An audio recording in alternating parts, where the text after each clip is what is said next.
ഇന്ന് നമ്മളോടൊപ്പം ചേർന്നത് മുൻ കൊച്ചിൻ മേയറായിട്ടുള്ള ടോണി ചെമ്മണിയാണ്. നമസ്കാരം സാർ. നമസ്കാരം. ജനപ്രിയ നേതാവായിരുന്നു. 2010-15 കാലയളവിൽ കൊച്ചി മേയറായി പ്രവർത്തിച്ചിട്ടുണ്ട്. എടുത്തു പറയേണ്ട ഒരു കാര്യം, 30 വർഷത്തെ LDFന്റെ ഭരണം, അതിനുശേഷം കോർപ്പറേഷൻ ഭരണത്തിലേക്ക് തിരിച്ചു വന്ന UDF നേതാവ്, ആ ഒരു മാറ്റം പ്രതീക്ഷിച്ചിരുന്നോ? അപ്രതീക്ഷിതമായിരുന്നു, എല്ലാം അപ്രതീക്ഷിതമായിരുന്നു. 2010 ഞാൻ രണ്ടാമതാണ് മത്സരിക്കുന്നത്. ഞാൻ ആദ്യം മത്സരിച്ചത് 2000 2000 മത്സരിച്ചു. ഒന്ന് KSU എല്ലാം കഴിഞ്ഞിട്ടുള്ളൂ. എൻ്റെ 30 വയസ്സിലാണത്. പിന്നെ 2005 വന്നപ്പോൾ അത് വനിതാ വാർഡായി. അപ്പോൾ ആ വനിതാ വാർഡ് കഴിഞ്ഞ് പിന്നീട് 2010 പിന്നെയും ജനറൽ വാർഡായപ്പോഴാണ് രണ്ടാമത് മത്സരിക്കുന്നു. റിസൾട്ട് വന്നപ്പോൾ ഞങ്ങൾക്ക് ഭൂരിപക്ഷം ലഭിക്കുക UDFന്. ഞാൻ അങ്ങനെ ഒരു ഭൂരിപക്ഷം പ്രതീക്ഷിച്ചൊന്നുമില്ലായിരുന്നു. കാരണം തുടർച്ചയായിട്ട് കഴിഞ്ഞ 3 പതിറ്റാണ്ടായി LDF കുത്തകയാക്കി വെച്ചിട്ടുള്ള ഒന്ന് തുടർച്ചയായിട്ട് അവരുടെ ഭരണം വരുമെന്ന് ഞങ്ങൾ പ്രതീക്ഷിച്ച്. പക്ഷേ ആ 2005-2010 കാലഘട്ടത്തെ ഇടത് കൗൺസിൽ പല കാര്യങ്ങളിലും പിന്നോക്കം വരും. റോഡുകൾ, മാലിന്യ നിർമ്മാർജ്ജനം എല്ലാം പിന്നോക്കം പോയി. അപ്പോൾ അതിൻ്റെ ഒരു റിയാക്ഷൻ കൂടിയാണ് ഞങ്ങൾക്ക് ഭരണം കിട്ടിയപ്പോൾ ഞാൻ ജില്ലാ കോൺഗ്രസ് കമ്മിറ്റി സെക്രട്ടറി ആയിരുന്നു ആ സമയത്ത്. പുരുഷൻ ഇവിടെ എൻ്റെ മനസ്സിലേക്ക് കിടന്നത് ഒരു സ്റ്റാൻഡിംഗ് കമ്മിറ്റിയുടെ ചെയർമാൻ ആകാൻ സാധിക്കുമായിരിക്കും. അത് മാത്രമേ, അതിനപ്പുറത്തേക്ക് സ്വപ്നമേ കണ്ടിട്ടില്ല. അങ്ങനെയുള്ളപ്പോഴാണ് അന്ന് KPCCയുടെ പ്രസിഡന്റ് VM സുധീരനാണ്. അദ്ദേഹം ഒരു സർക്കുലർ അന്ന് KPC ഇറക്കിയത്. അതാത് പഞ്ചായത്തുകളിലെ, മുനിസിപ്പാലിറ്റികളിലെ, കോർപ്പറേഷനുകളെല്ലാം പാർലമെൻ്ററി പാർട്ടി ലീഡറിനെ തിരഞ്ഞെടുക്കപ്പെട്ട അംഗങ്ങൾ ചേർന്ന് നിശ്ചയിക്കുന്ന നേതാവ് ആരാണെന്നുള്ളത്. പാർട്ടി ആരെയും നേരിട്ട് നോമിനേറ്റ് ചെയ്യില്ല. അങ്ങനെ വന്നപ്പോൾ കൊച്ചി കോർപ്പറേഷനിൽ അന്ന് തിരഞ്ഞെടുക്കപ്പെട്ട 39 കോൺഗ്രസ് കൗൺസിലർമാർ വോട്ടെണ്ണി കഴിഞ്ഞപ്പോൾ എനിക്ക് ഭൂരിപക്ഷം, ഏതാണ്ട് 13 വോട്ടിൻ്റെ ഭൂരിപക്ഷത്തിന് ഞാൻ പാർട്ടിക്കകത്ത് കൗൺസിലർമാരുടെ ഇടയിൽ വിജയിച്ചു. ഒരുപക്ഷെ എൻ്റെ ജീവിതത്തിൽ ഒരു ട്വിസ്റ്റ് ഉണ്ടായത്, ഒരു വഴിത്തിരിവുണ്ടായ ദിവസം ഒരുപക്ഷെ അതായിരിക്കാം. അന്ന് ഏറ്റവും പ്രായം കുറഞ്ഞ ഒരു മേയറായിരുന്നു അല്ലേ? അന്നത്തെ മറ്റ് മേയർമാരെല്ലാം അപേക്ഷിച്ച് ഞാനായിരുന്നു പ്രായം കുറഞ്ഞ മേയർ. കൊച്ചിയുടെ മുൻ മേയർമാരിൽ ഒരു പക്ഷേ, പിന്നീട് ഇപ്പോൾ അനിൽ വന്നപ്പോഴും അനിലും പ്രായം കുറഞ്ഞ മേയറൊക്കെ തന്നെയാണ്. സൗമിനി വന്നപ്പോഴും അന്ന് 30 വർഷത്തിന് ശേഷം വന്നതിൽ പ്രായം കുറഞ്ഞ മേയർ ഞാനായിരുന്നു. അന്ന് കൊച്ചി കേരളത്തിലെ മറ്റ് കോർപ്പറേഷനുകളിലെ മേയർമാരെ വെച്ചും ഞാനായിരുന്നു യങ്ങസ്റ്റ്. അങ്ങനെ കൗൺസിലിലെ LDFൻ്റെ മേയർ കാൻഡിഡേറ്റ് അന്ന് KJ ജേക്കബ് ഞാനും തമ്മിൽ മത്സരിക്കുന്നു. സ്വാഭാവികമായിട്ട് ഞങ്ങൾക്ക് ഭൂരിപക്ഷമുണ്ട്, ഞാൻ ജയിച്ചു. അവിചാരിതമായിട്ട് ഞാൻ കൊച്ചിയുടെ മേയറാകുകയാണ്. യഥാർത്ഥത്തിൽ പകച്ചുപോയി. കാരണം മേയർ എന്നത് വലിയ ടാസ്ക്കാണ്. ഒരു MLA MP പോലെയല്ല. Mayor, panchayat president, municipal chairman എന്നൊക്കെ പറഞ്ഞാൽ അഡ്മിനിസ്ട്രേഷൻ ഉണ്ട്, ഭരണനിർവഹണമുണ്ട്. മറ്റേ ജനപ്രതിനിധികളാണ്. MLA MP എന്ന് പറഞ്ഞാൽ പീപ്പിൾസ് റെപ്രസെൻറ്റേറ്റീവ് മാത്രം. അവർക്ക് ഭരണനിർവഹണമില്ല. മറ്റ് പദവികൾ, ഒരു സ്ഥാപനത്തിൻ്റെ ഭരണനിർവഹണമുണ്ട്. പഞ്ചായത്തിൻ്റെ, മുനിസിപ്പാലിറ്റിയുടെ, കോർപ്പറേഷൻ്റെ ഭരണനിർവഹണം എന്ന് വെച്ചാൽ എങ്ങനത്തെയാണ്? ഒരു പ്രദേശത്തെ ജനങ്ങളുടെ നിത്യജീവിതവുമായി ബന്ധപ്പെട്ട് കിടക്കുന്ന കാര്യങ്ങളാണ്. മാലിന്യ നിർമ്മാർജ്ജനം, തെരുവോട്ടിയുടെ പ്രശ്നം, കാനകളുടെ ശുചീകരണം, കൊതുക്, അങ്ങനെ ഒരു റോഡുകൾ എല്ലാ പരിപാലനം, അങ്ങനെ ആളുകളുമായിട്ട് ഡയറക്റ്റ് കണക്ട് ചെയ്യുന്ന കാര്യങ്ങളാണ് ചുമതല പഞ്ചായത്തുകളുടെ, മുനിസിപ്പാലിറ്റിയും, കോർപ്പറേഷൻ്റെ എല്ലാം. ഏറ്റവും പ്രധാനപ്പെട്ട മാലിന്യ നിർമ്മാർജ്ജനമൊക്കെ. അപ്പം അത്തരം ഒരു ഭാരിച്ച ചുമതല, കോംപ്ലക്സ് ആയിട്ടുള്ളൊരു ചുമതലയുള്ള സ്ഥാപനം. എനിക്കൊരു ആശങ്കയുണ്ടായിരുന്നു. എങ്കിൽ ആശങ്കയൊക്കെ അപ്പുറത്ത് നമ്മളൊരു ആത്മവിശ്വാസത്തോടെ പോകണമല്ലോ. പിന്നെ ഞാനൊരു ആത്മവിശ്വാസത്തോടു കൂടി തന്നെ തുടങ്ങി മുന്നോട്ട് പോയി. ഒരുപാട് ഓർമ്മകളുണ്ട്. ഇപ്പോൾ മേയർ ഓർമ്മകൾ നിങ്ങളുടെ പരിപാടിയുടെ പേര്. മേയർ ഓർമ്മകളെന്ന് പറയുമ്പോൾ ഒരുപക്ഷെ മനസ്സിൽ ഒട്ടും പറത്ത ഓർമ്മ വേദനിപ്പിക്കുന്ന ഓർമ്മയായിരിക്കും. അത് തന്നെയാണ്. ഈ മേയറായി ചുമതല ഏറ്റപ്പോൾ ഏറ്റവും വലിയൊരു പ്രതിസന്ധി, അല്ലെങ്കിൽ ഏറ്റവും വലിയ പ്രതിസന്ധി എന്തായിരുന്നു നേരിട്ടിട്ടുണ്ടായിരുന്നത്? വെല്ലുവിളി ഞാൻ പറയാം. മേയറായി ചുമതലയേറ്റപ്പോൾ ഞങ്ങൾക്ക് എങ്ങനെ ഭരണം കിട്ടിയെന്നതാണ് ഞാൻ ആലോചിച്ചത്. ഞങ്ങൾക്ക് ഭരണം കിട്ടാൻ കാരണം UDFൻ്റെ ഒരു പ്ലസ് എന്നതിനേക്കാൾ ഉപരി ഞങ്ങൾക്ക് തൊട്ടുമുണ്ടായിരുന്ന കൗൺസിലുണ്ടായിരുന്നു. അതിൽ മേയർ അനിൽകുമാറും അന്ന് 2.5 വർഷം സ്റ്റാൻഡിംഗ് കമ്മിറ്റി ചെയർമാനായിരുന്നു. 2005-2010 ആ കൗൺസിൽ പെർഫോം ചെയ്യാത്ത കുറേ മേഖലകളുണ്ട്. അതുകൊണ്ട് ആണ് ഒരു ആൻറ്റി ഇൻകംബൻസി അതിനെതിരെ ഉണ്ടായിരുന്നു, ഭരണത്തിനെതിരെ ഒരു വികാരം ഉണ്ടായിരുന്നു. അതിൽ റോഡുകളായിരുന്നു. ഏതാണ്ട് കൊച്ചി കോർപ്പറേഷൻ്റെ ഒരു 70-75% റോഡുകൾ സഞ്ചാരയോഗ്യമല്ലാതെ കുണ്ടും കുഴിയായി കിടക്കുകയായിരുന്നു. കാരണം ആ വർഷത്തെ വർക്ക് കോർപ്പറേഷൻ ചെയ്തില്ല. മറ്റൊന്ന് മാലിന്യ നിർമ്മാർജ്ജനമായിരുന്നു. ബ്രഹ്മപുരം അന്നും പ്രശ്നമായിരുന്നു. ബ്രഹ്മപുരത്ത് മാലിന്യ സംസ്കരണമില്ലാതെ ലക്ഷക്കണക്കിന് ടൺ കുമിഞ്ഞുകൂടി കിടക്കുന്നു. അപ്പോൾ റോഡും മാലിന്യമായിരുന്നു ഞങ്ങളുടെ മുമ്പിൽ വലിയൊരു ടാസ്ക്. കയറി ആദ്യത്തെ ഒരു മാസം 2 മാസമൊക്കെ ഒരാളുകളൊരു കൺസെഷൻ പീരീഡ് നമുക്ക് തരും, ഒരു ഹണിമൂൺ പീരീഡ് എന്ന് വേണമെങ്കിൽ പറയാം. പിന്നീട് ചോദ്യങ്ങൾ വരും, എന്തുകൊണ്ട് തുടങ്ങില്ല, ചെയ്തില്ല എന്നുള്ള ചോദ്യങ്ങൾ വന്ന് അത് പരിഹരിക്കാൻ ആവശ്യമായി പെട്ടെന്ന് തന്നെ ചെയ്യാൻ ആവശ്യമായ ഒരു സാഹചര്യം കോർപ്പറേഷൻ ഉണ്ടായില്ല, സാമ്പത്തിക പരിമിതി പലതും ഒക്കെ ഉണ്ടായിരുന്നു. അങ്ങനെ ഇരിക്കുമ്പോഴാണ് 2011 മെയ് മാസത്തിൽ കേരളത്തിൽ നിയമസഭാ തെരഞ്ഞെടുപ്പ് നടക്കുന്നു. UDF ഭരണം കടന്നു വരികയാണ്. UDF ഭരണം വന്നു. ഉമ്മൻചാണ്ടി മുഖ്യമന്ത്രിയായി, എറണാകുളം ജില്ലയിൽ നിന്ന് ശ്രീ കെ ബാബു മന്ത്രിയായി. അപ്പോൾ ഞങ്ങൾക്കൊരു ആശ്വാസമുണ്ട്, ഗവൺമെൻറ് വന്നല്ലോ, ഗവൺമെൻറ്റിന് പിന്തുണ ഉണ്ടാവുന്നു. ഞാനിപ്പോഴും ഓർക്കുന്നു, ഞാനിങ്ങനെ ഒരു ദിവസം മേയറുടെ ഓഫീസിൽ ഇരിക്കാൻ നേരത്തെ എനിക്കൊരു കോൾ വരികയാണ്, മന്ത്രി കെ ബാബുവിൻ്റെ. അദ്ദേഹത്തിൻ്റെ ഫോണിൽ സന്ദേശം, ഞാൻ ക്യാബിനറ്റ് മുറിയിലേക്ക് കയറാൻ പോവുകയാണ്, ഏത് മന്ത്രിസഭാ യോഗത്തിൽ കയറുകയാണ്, പെട്ടെന്ന് നിങ്ങളുടെ ഏറ്റവും പ്രധാനപ്പെട്ട റോഡുകളുടെ ലിസ്റ്റ് ഇതാ, അത് സഞ്ചാരിക്കാനുള്ള ഫണ്ട് അനുവദിച്ചു തരാം, പെട്ടെന്ന് തരാം, 1 മണിക്കൂറിൽ ഇത് ക്യാബിനറ്റ് തീരണതിന് കിട്ടണമെന്ന് പറയും. ഞാനപ്പോൾ തന്നെ എഞ്ചിനീയർമാരെ വിളിച്ചു, പെട്ടെന്ന് നമ്മുടെ റോഡുകൾ, പ്രധാന റോഡുകളെന്ന് പറഞ്ഞേ, അപ്പോൾ പ്രധാന റോഡുകൾ ഏതൊക്കെയാണ്, അപ്പോൾ അതിന് വീതി ഒരു 5 മീറ്ററെങ്കിലും മേൽ വീതിയുള്ളതായിരിക്കണം. ഒരു 17 റോഡുകളുടെ ലിസ്റ്റ് എടുത്ത് അദ്ദേഹത്തിൻ്റെ ഓഫീസിലേക്ക് ഫാക്സ് ചെയ്ത് കൊടുക്കാൻ പറഞ്ഞു. ഞാൻ ചെയ്തു കൊടുത്തു. പിന്നെ ഒരു 2-3 മണിക്കൂർ കഴിഞ്ഞതിന് ശേഷം പിന്നെയും അദ്ദേഹം വിളിക്കുക എന്നെ, നിങ്ങൾ തന്ന ആ 17 റോഡുകൾ ക്യാബിനറ്റ് അംഗീകരിച്ചിട്ടുണ്ട്, പാസ്സാക്കിയിട്ടുണ്ട്. എനിക്കുണ്ടായൊരു സന്തോഷം. കാരണം എനിക്ക് പെർഫോം ചെയ്യണമെന്നുള്ള ഒരു പുതുമക്കാരൻ്റെ പുത്തനച്ച് പുരപ്പുറത്ത് നിൽക്കുന്നവർ എന്തെങ്കിലും ചെയ്യണമെന്നുള്ള ആവശ്യത്തേക്കുമ്പോഴുള്ള ഇങ്ങനെ ആ 17 റോഡുകൾക്ക് 33 കോടി രൂപയാണ് ഗവൺമെൻറ് അനുവദിച്ചത്. ഗവൺമെൻറ് ഏജൻസിയായ കൺസ്ട്രക്ഷൻ കോർപ്പറേഷൻ വഴി അത് അവർ നേരിട്ട് ഗവൺമെൻറ്റിനായിട്ട് അറിയിച്ചു. എനിക്കതിലുണ്ടായ സന്തോഷമേ ക്യാബിനറ്റ് അജണ്ടയിലില്ലാത്തതായിരുന്നു. ക്യാബിനറ്റ് കൂടുമ്പോൾ നേരത്തെ അജണ്ട ഉണ്ടാവുമല്ലോ, ഇത് അഡീഷണൽ അജണ്ടയായി അവിടെ വെച്ച് അദ്ദേഹം അവതരിപ്പിച്ച് CM സമ്മതിച്ച് 17 റോഡുകൾ ഞങ്ങൾക്ക് സഞ്ചാരയോഗ്യമാണ്. പിന്നീട് ഞങ്ങൾ ചെറിയ വഴികളും വീതിയുള്ള റോഡുകളും ടൈല് പാകി തുടങ്ങി. അന്നേ വരെ കൊച്ചിൻ കോർപ്പറേഷനകത്ത് ടൈലിട്ട റോഡുകളില്ല. ഇപ്പോൾ നമുക്ക് വ്യാപകമായി കാണാം ടൈലിട്ടോ. എൻ്റെ കൗൺസിൽ ആരംഭത്തിലാണ് ആ കൺസെപ്റ്റിലോട്ട് മാറി ടൈൽ റോഡുകൾ. ഇപ്പോൾ എൻ്റെ വാർഡിൽ ഞാൻ മേയറായിരിക്കുമ്പോൾ ചെയ്തത് ഇപ്പോഴും ഇളകിയിട്ടില്ല. 15 വർഷമായി, 13 വർഷമായി, കാരണം ഞാൻ 2 വർഷം ഇപ്പോഴും. അപ്പോൾ അങ്ങനെ റോഡുകൾ ഗുണനിലവാരത്തിലേക്ക് മാറ്റാൻ സാധിച്ചത് ഞാനിപ്പോൾ ഓർത്തെടുക്കണം എൻ്റെ മേയർ ഓർമ്മകൾ. അഭിമാനത്തോടെ ഓർക്കാൻ പറ്റുന്ന ഒരു പദ്ധതി, അഭിമാനത്തോടെ ഓർക്കാൻ പറ്റും. കാരണം സംതിങ് ഡു ബെറ്റർ, അല്ലെങ്കിൽ വ്യത്യസ്തമായിട്ട് എന്തെങ്കിലും ചെയ്യുക. മറ്റൊന്ന്, ഈ കൊച്ചിയെ സംബന്ധിച്ച് നോക്കുകയാണെങ്കിൽ ഏറ്റവും പ്രധാനപ്പെട്ട ഒരു പ്രശ്നം വെള്ളക്കെട്ടാണ്. അതിനിപ്പോഴും പരിഹാരം കാണാൻ സാധിച്ചിട്ടില്ല. ആ സമയത്ത് അതിനുവേണ്ടി എന്തെങ്കിലും പദ്ധതികൾ കൊണ്ടുവരാനൊക്കെ ശ്രമിച്ചിട്ടുണ്ടായിരുന്നു?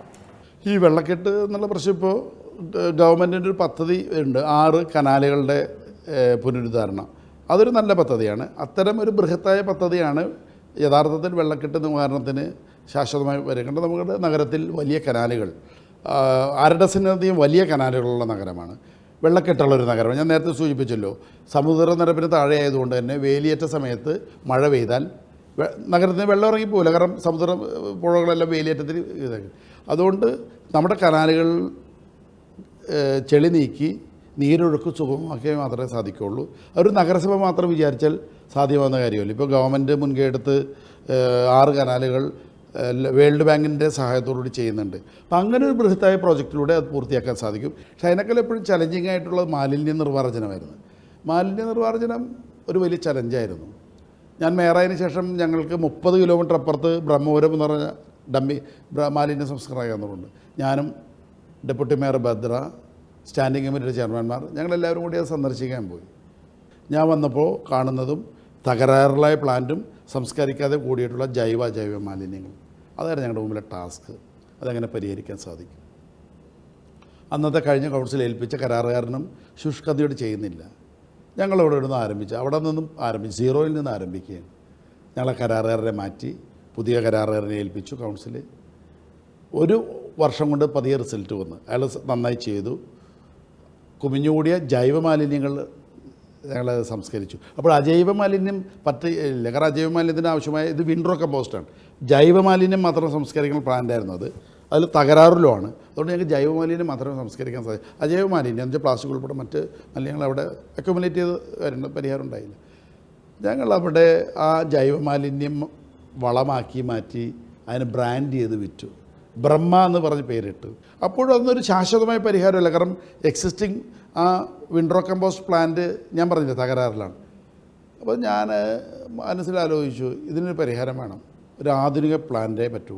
കാരണം പണിതത് വിൻഡ്രോ കമ്പോസ്റ്റാണ്, അത് ആധുനികമല്ല, ട്രഡീഷണൽ സംവിധാനമാണ്. അതാണ് തകരാറിലുമായി. അങ്ങനെ ഞങ്ങളുടെ കൗൺസിൽ 2012 എടുത്ത ഒരു പ്രധാനപ്പെട്ട തീരുമാനമാണ് വേസ്റ്റ് ടു എനർജി പ്ലാന്റ്, മാലിന്യത്തിൽ നിന്ന് വൈദ്യുതി ഉൽപ്പാദിപ്പിക്കുന്ന പ്ലാന്റ്. ആ തീരുമാനം എടുത്തു.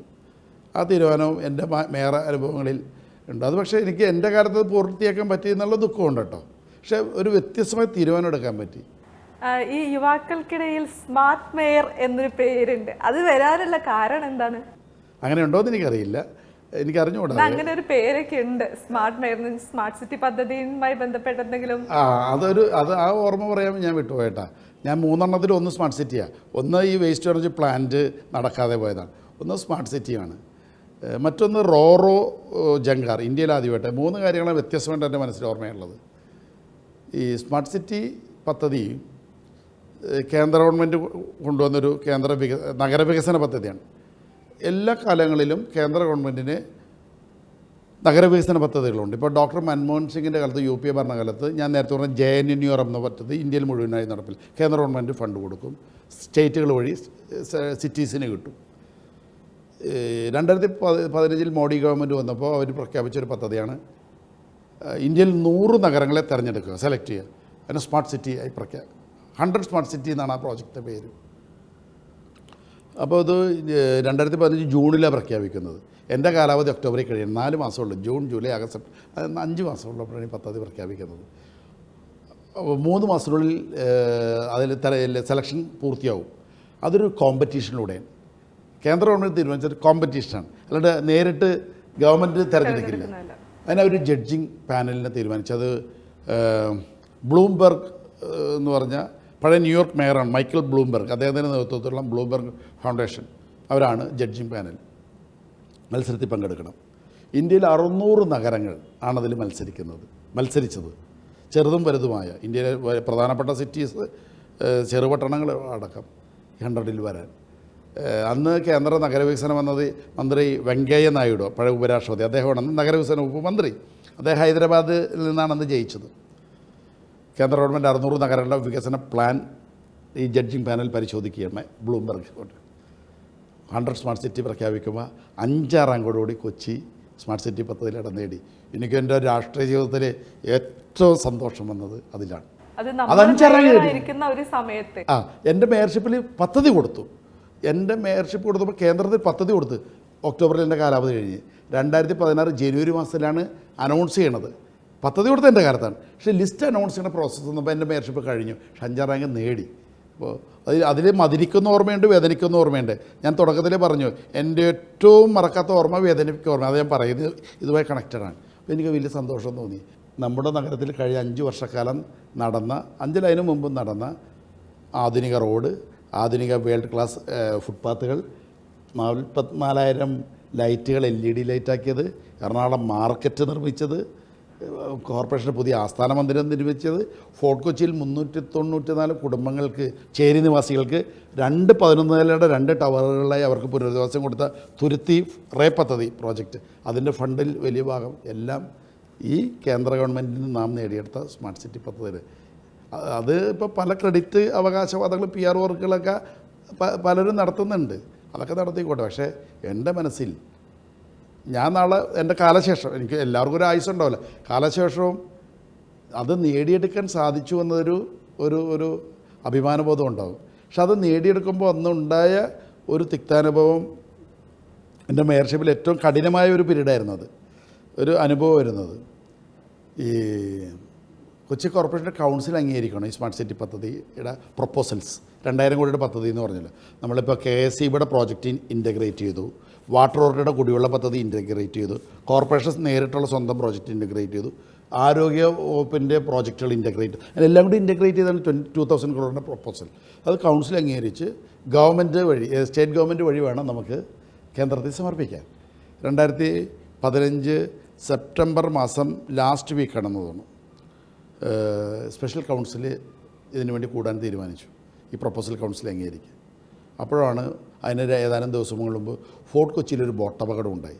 കോർപ്പറേഷൻ യാത്രാ ബോട്ടും ഒരു മത്സ്യബന്ധന ബോട്ടും തമ്മിൽ കൂട്ടിയിടിച്ചു, 7 പേർ മരണപ്പെട്ടു. അത് വലിയ രാഷ്ട്രീയ വിഷയം. കാരണം 3 ദിവസം കഴിഞ്ഞാൽ ഒക്ടോബർ കഴിഞ്ഞാൽ നവംബറിലെ ഇലക്ഷനാണ്. ഇലക്ഷൻ മുമ്പായിട്ടുള്ള ഒരു പൊളിറ്റിക്കൽ ഇതായിട്ട് ആ ബോട്ട് അപകടത്തെ അന്നത്തെ പ്രതിപക്ഷം മാറ്റി വലിയ സമരം എനിക്കെതിരെ പ്രഖ്യാപിച്ചു. മേയർ രാജിവെക്കണം, ടോണി ചമ്മണി രാജിവെക്കണം. ബോട്ട് അപകടം യഥാർത്ഥത്തിലൊരു ആക്സിഡൻ്റാണത്, ഒരു ലാപ്സ് അല്ല കോർപ്പറേഷൻ്റെ. മത്സ്യബന്ധന ബോട്ടിന് തെറ്റാണെന്നുള്ള എഫ്ഐആറിലുണ്ട്. പക്ഷെ അത് പറഞ്ഞിട്ട് കാര്യമില്ലല്ലോ, പൊളിറ്റിക്സ് അല്ലേ, ഇലക്ഷൻ വരികയല്ലേ. വലിയ ശക്തമായ പ്രക്ഷോഭം.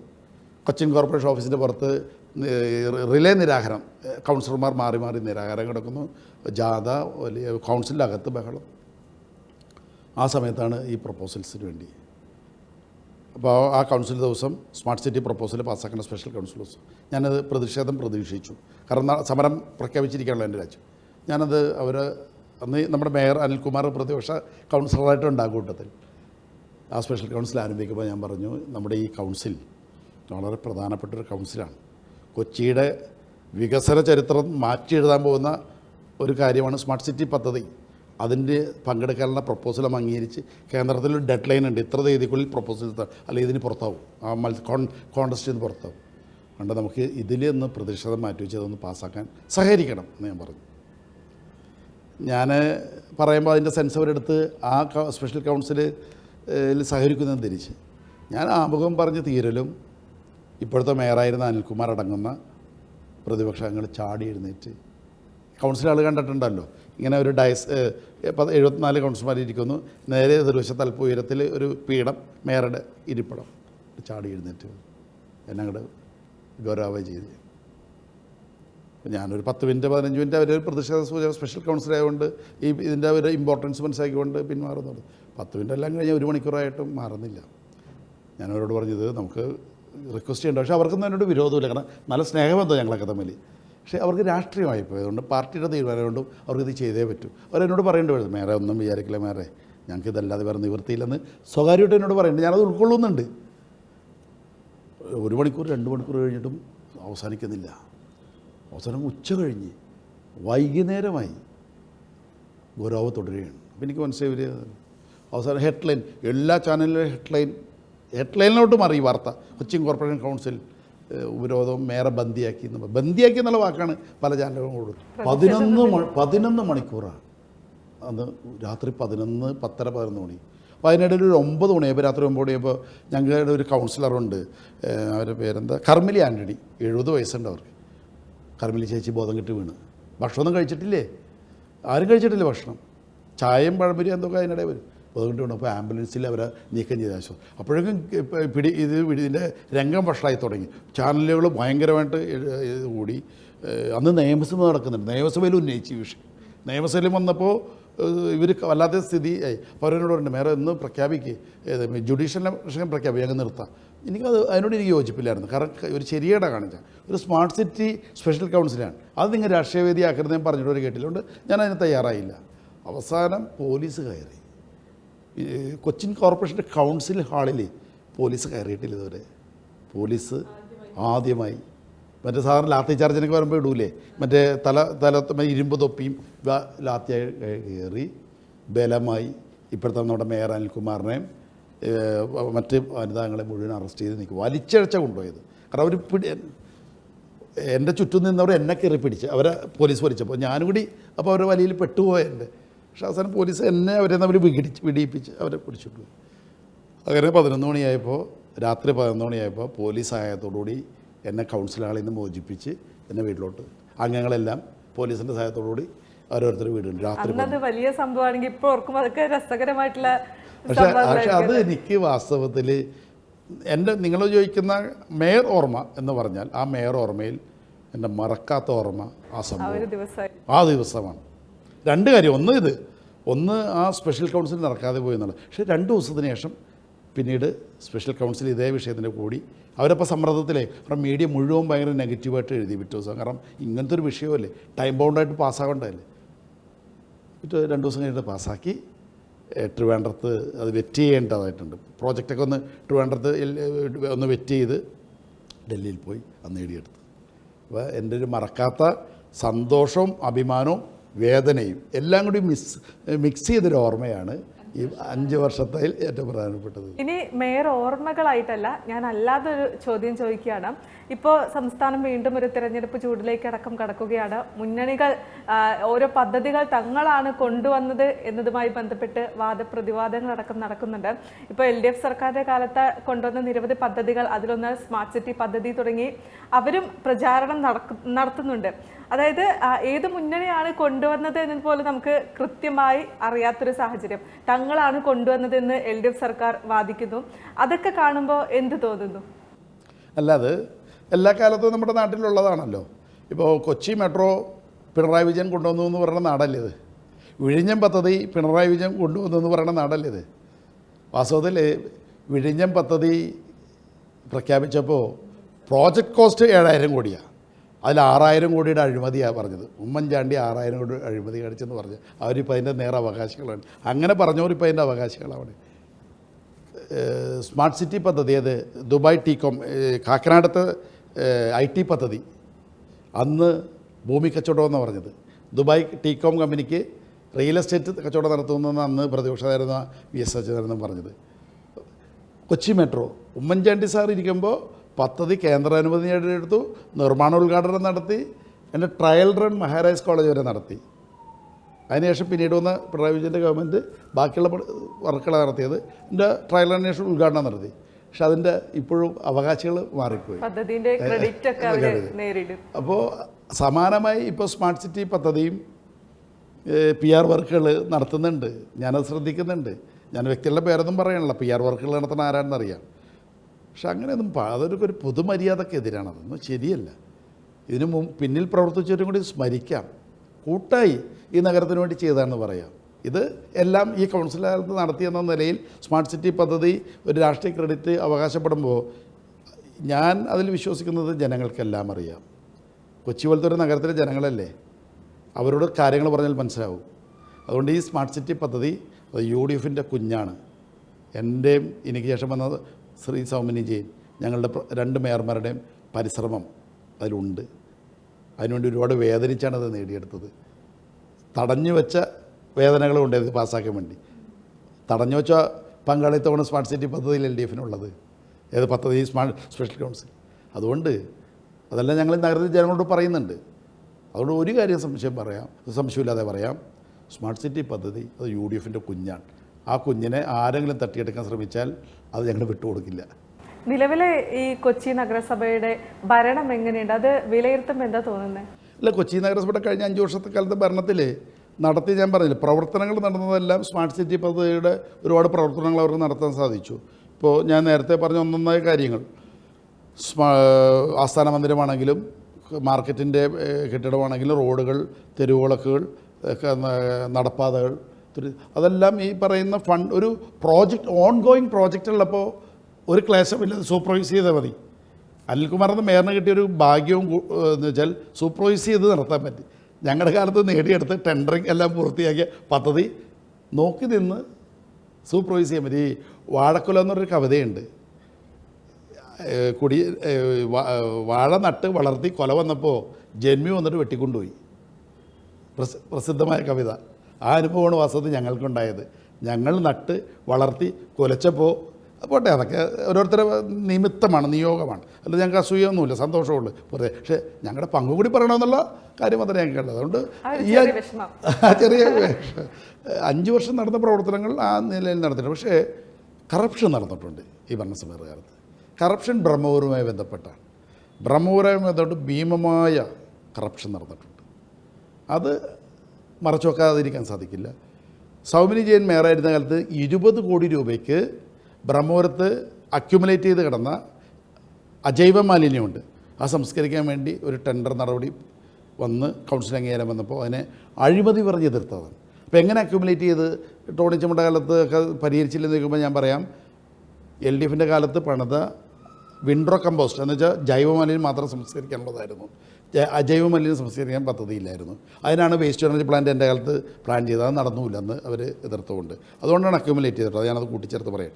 ആ 20 കോടിയുടെ പ്രോജക്റ്റാണ് അഴിമതി പറഞ്ഞവർ. പിന്നീട് ആ അക്യുമുലേറ്റഡ് ആയിട്ടുള്ള ലെഗസി വേസ്റ്റ് പിന്നീട് ഉന്നതനായ ഒരു CPM നേതാവാണ് വൈക്കം വിശ്വൻ. അദ്ദേഹത്തിൻ്റെ മകളുടെ ഭർത്താവ് രാജ്കുമാർ ചെല്ലപ്പൻ, അദ്ദേഹം MD ആയിട്ടുള്ള മാനേജിംഗ് ഡയറക്ടറുള്ള സ്ഥാപനമാണ് സോണ്ട ഇൻഫ്രാടെക്. ആ കമ്പനി 54 കോടി രൂപക്കാണ് ടെൻഡർ ചെയ്തത്. പക്ഷെ അത് പിന്നീട് ബ്രഹ്മപുരത്ത് കത്ത് കൊടുത്തുകൊണ്ടായപ്പോൾ ഗവൺമെൻറ് അവരെ റദ്ദ് ചെയ്തു.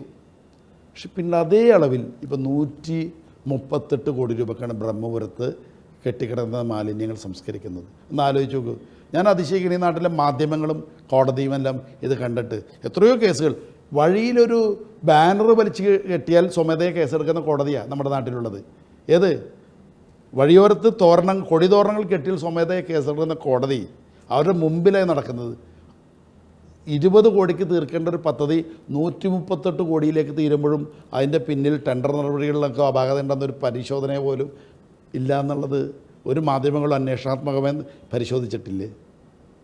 ഞാൻ ആലോചിക്കുക, എന്താണ് ഈ കഴിഞ്ഞ 5 വർഷക്കാലം നടന്ന ബ്രഹ്മപുരത്ത് നടന്ന ഈ അഴിമതിക്കെതിരെ ഒരു മാധ്യമങ്ങളും ശബ്ദിക്കാത്തത്? പക്ഷെ ഇത്തവണ പ്രചരണത്തിനായി സർക്കാർ എടുക്കുന്നത് മാലിന്യമുക്ത നഗരം എന്നതാണ്. മന്ത്രി P. രാജീവ് ഉദ്ഘാടനം അടക്കം ചെയ്തിട്ടുണ്ടായിരുന്നു. അതൊക്കെ കണ്ടില്ലായിരുന്നു? ലളിതമായ ഭാഷയിൽ, സരസമായ ഭാഷയിൽ ഞാൻ പറയാം, അതങ്ങനെ ഒരു ഇൻ്റർവ്യൂവിൽ പറയാം, ശുദ്ധ തട്ടിപ്പാണ്. മാലിന്യമുക്ത കേരളമെന്ന് ശുദ്ധ തട്ടിപ്പാണ്. എന്തുകൊണ്ടെന്നാൽ 2017 ഒന്നാം പിണറായി വിജയൻ ഗവൺമെൻറ് വന്നപ്പോൾ അതിലൊരു മിഷനായിരുന്നു ഹരിത കേരള മിഷൻ. അന്ന് എൻ്റെ ചോദിച്ചാൽ അത് മാലിന്യ നിർമ്മാർജ്ജനം, ഹരിത കേരള മിഷൻ. അതെ, ആ മിഷൻ്റെ ഇത് മാലിന്യ നിർമ്മാർജ്ജനമായിരുന്നു. കേരളത്തിൽ 8 ജില്ലകളിൽ റീജിയണൽ പ്ലാന്റുകൾ, റീജിയൻ എന്ന് പറയുമ്പോൾ ഒരു ജില്ലയിൽ ഒരു റീജിയനായിട്ട് അങ്ങനെ മേജർ ആയിട്ടുള്ള മാലിന്യ സംസ്കരണ പ്ലാന്റുകൾ പ്രഖ്യാപിച്ചിരുന്നു. അതിൻ്റെ ടെൻഡർ നടപടികൾ പൂർത്തിയാക്കി. വേസ്റ്റ് എനർജി ആയിരുന്നു, വേസ്റ്റ് എനർജി പ്ലാന്റുകളായിരുന്നു. ഒന്നുപോലും യാഥാർത്ഥ്യമായില്ല. ഈ കഴിഞ്ഞ 10 വർഷത്തിനിടയിൽ കേരളത്തിൽ ഒരു പുതിയ മാലിന്യ സംസ്കരണ പ്ലാന്റ് വന്നിട്ടില്ല. പ്ലാന്റ് വരാതെ എങ്ങനെ മാലിന്യ സംസ്കരണം നടക്കുന്നത്? അപ്പോൾ ഇപ്പോൾ മാലിന്യമുക്ത കേരളം പ്രഖ്യാപിക്കുമ്പോൾ എത്ര വൈരുദ്ധ്യമാണ് ആ കാര്യത്തിൽ. ഇത്തവണ അപ്പോൾ ഭരണം, കൊച്ചിൻ കോർപ്പറേഷൻ ഭരണം UDFന് തിരിച്ചു പിടിക്കാൻ സാധിക്കുമോ? ഞങ്ങൾ ശുഭമായ വിശ്വാസത്തിലാണ്. UDF നല്ല ഭൂരിപക്ഷത്തിൽ UDF ഈ കൗൺസിൽ തെരഞ്ഞെടുപ്പിൽ വിജയിക്കും. കോൺഗ്രസിൻ്റെ ഒരു മേയറുണ്ടാകും. ജനങ്ങളിതെല്ലാം കാണുന്നു എന്നുള്ളതുകൊണ്ടാണ് ഞങ്ങൾ ജനങ്ങളോട് പറയുന്നുണ്ട്, ഈ നഗരത്തിൽ നടന്ന വികസന പ്രവർത്തനങ്ങൾ എന്നത് UDF നേടിയെടുത്ത പദ്ധതിയുടെയാണ് എന്ന് ഞങ്ങൾ ജനങ്ങളോട് വിശദീകരിക്കുന്നുണ്ട്. അവരത് കാണും. UDFിൻ്റെ ഗവൺമെൻറ് ഭരിച്ചപ്പോൾ, UDFിൻ്റെ കൗൺസിൽ ഭരിച്ചപ്പോൾ മാത്രമാണ് കൊച്ചിയിൽ വികസനത്തിൻ്റെ പദ്ധതികൾ പ്രഖ്യാപിച്ചിട്ട്. ഇപ്പോൾ കൊച്ചി മെട്രോ, ഈ കേന്ദ്ര സ്മാർട്ട് സിറ്റി പദ്ധതി, ഇതെല്ലാം ഞങ്ങളുടെ നേട്ടം. അത് ജനങ്ങൾ അത് അംഗീകരിക്കും, അത് വിശ്വസിക്കും. ഞങ്ങൾക്ക് അനുകൂലമായ ജനവിധി ഉണ്ടാവും. ഞങ്ങൾ പ്രതീക്ഷിക്കുന്നു ഡിസംബർ 13-ാം തീയതി UDF ഭൂരിപക്ഷം നേടും. ഞങ്ങളുടെ കൗൺസിൽ വരും, കോൺഗ്രസിനൊരു മേയറുണ്ടാവും. അപ്പോൾ ഇത്ര നേരം വിശേഷങ്ങൾ പങ്കുവച്ചത് മേയർ ഓർമ്മകൾ മാത്രമല്ല, തിരഞ്ഞെടുപ്പ് വിശേഷങ്ങളും പങ്കുവച്ചിട്ടുണ്ടായിരുന്നത് മുൻ മേയറായിട്ടുള്ള ടോണി ചെമ്മണി സാറാണ്. ഒരുപാട് നന്ദി സാർ ഞങ്ങളുടെ ഈ പരിപാടിയിൽ പങ്കെടുത്തതിന്. Thank you. റൈറ്റ്.